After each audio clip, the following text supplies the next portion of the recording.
ECC educator 10,684 पदों में बहुत सारे अभ्यर्थी को यहाँ पर कन्फ्यूजन हो रहा है क्योंकि शो नहीं कर रहा है भर्ती। खासकर सीतापुर के मैं लगातार देख रहा हूँ, बहुत कैंडिडेट का बहुत प्रश्न आया है और ज़िले के अभ्यर्थी लगातार परेशान है कि हमारे ज़िले में कब से फॉर्म भरना शुरू हो जाएगा।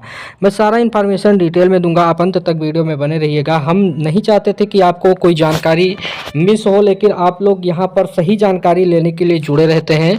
तो मैं आप लोगों को सबसे पहले बता दूँ, चैनल पे पहली बार विजिट किए हैं तो चैनल को सब्सक्राइब करके बेल आइकन दबा दीजिएगा और सही जानकारी के लिए लिंक डिस्क्रिप्शन में मिल जाएगा या आप सर्च कर सकते हैं। शुक्ला एकेडमी ईसीसी टेलीग्राम पर एक चैनल बना दिया गया है जिसमें बहुत सारे कैंडिडेट यहाँ पर ज्वाइन कर लिए हैं। ये भी आप लोगों के लिए इम्पोर्टेंट होगा क्योंकि मैं एक एक पॉइंट बताता हूँ कि किस पेज पर कहाँ पर भर्ती शो हो रहा है। कट ऑफ के संबंध में भी बहुत सारा डाउट है, मैं सब कुछ डाउट क्लियर करने के लिए ही आया हूँ। हालांकि मैं आप लोगों को बता दूँ, बहुत सारे कैंडिडेट ऐसे हैं जिनको भर्ती शो नहीं हो रहा है, कह रहे हैं कि हमारा भर्ती नहीं शो रहा है।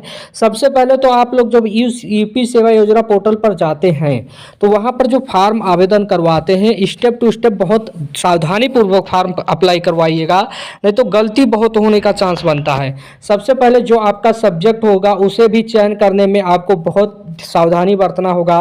बीए आपका है, होम साइंस आप लोगों का है, यदि आप नहीं डालेंगे, आपका सब्जेक्ट नहीं डालेंगे, एनटीटी होगा तो एनटीटी नहीं डालेंगे तो आपको वो वैकेंसी नहीं दिखेगी, ईसीसी एजुकेटर का वैकेंसी नहीं दिखेगी। और यदि सैलरी आप 10,000 से ऊपर 20,000 डाल देंगे तब भी नहीं दिखेगा, क्योंकि सैलरी इसमें 10,000 प्लस है, यानी 10,313 रुपये है। तो इन सबको सावधानी में देख कर ही आपको फॉर्म भरना होगा। जो आप अप्लाई कर रहे हैं कहीं पर भी सेवा केंद्र पर, आपको इस बात का ध्यान रखना है कि यूपी सेवा योजना पोर्टल पर जितना भी फॉर्म भरना है वो बहुत सावधानी से भरना है। ऐसा नहीं कि ऐसे कुछ भी भर दीजिएगा। देखिएगा, जो योग्यता मांगा गया उसी क्राइटेरिया में जनपद को लेकर भी लगातार अभ्यर्थी का प्रश्न आ रहा था। इसमें लिखा रहता है यदि आप अलग जनपद में क्या अप्लाई करना चाहते हैं तो वहां पर हाँ यस करना होगा। यदि आप अपने ही जिले की वैकेंसी जितनी आती है यूपी सेवा योजना पोर्टल पर वही देखना चाहते हैं तो आपको अपने ही जिले की बताया जाएगा। जबकि आप दूसरे जिले के लिए फॉर्म आपको अप्लाई करना होगा, उसमें लिखना होगा कि हाँ हम दूसरे जिले की भी वैकेंसी देखना चाहते हैं और हमारी योग्यता इतना है। योग्यता और यहाँ पर बेहतर सैलरी भी बताना पड़ेगा कि हाँ इतना सैलरी वाला नौकरी हमें चाहिए, तभी आपका वो दिखेगा, तभी आपका शो करेगा। तो इन सब पर आपको सावधानी बरतना है। फॉर्म अप्लाई करते समय बहुत लोगों का प्रश्न है कि शो ही नहीं कर रहा है, जबकि सर्वर प्रॉब्लम भी बहुत सारी समस्या आ रहा है। तो समस्या का समाधान यही है कि आप बेहतर तरीके से कर सकते हैं।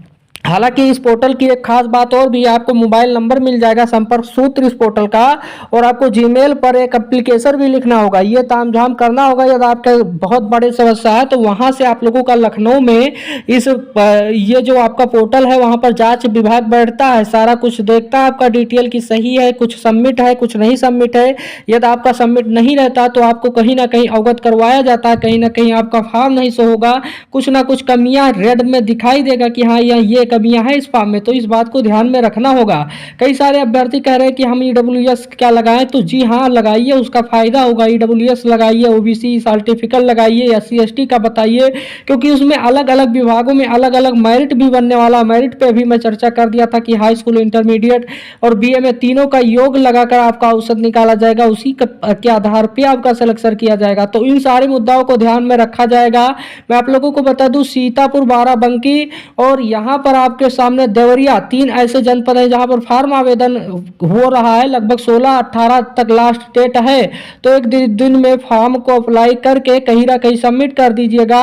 और मैं आप लोगों को बता दूं कौन से जनपद यहां पर तैयार हो जाए। प्रयागराज जनपद बहुत जल्द यहां पर तैयार हो जाए, बस्ती जनपद के अभ्यर्थी भी तैयार रहें। और मैं आप लोगों को बता देता हूं यहां पर आपको बहराइच जनपद के अभ्यर्थी भी तैयार रहें, क्योंकि आपका भी कभी ना कभी नोटिफिकेशन आज शाम तक हो सकता है आ जाए या कल तक आ जाए। 2-3 ऐसे जनपद हैं जहां पर नोटिफिकेशन आने की उम्मीद है। और आप सेवा योजना पोर्टल पर जाकर चेक करते रहिएगा। आईडी नहीं बनाए सेवा योजना पोर्टल पर तो आईडी बना लीजिएगा। कोई प्रश्न होगा तो कमेंट बॉक्स में बता दीजिएगा। जितना भी 75 जिला सभी का अपडेट इस चैनल के माध्यम से दिया जाता है। और टेलीग्राम चैनल जोड़ना मत भूलिएगा, क्योंकि यहाँ पर अपलोड होता है जो भी जानकारी होता है सबसे पहले मैं यहीं पर जानकारी दूंगा टेलीग्राम चैनल पर। चैनल को पहली बार विजिट किया तो चैनल को सब्सक्राइब करके बेल आइकन दबा दीजिएगा, वीडियो को लाइक करके उस हाथ में भेज दीजिएगा। धन्यवाद।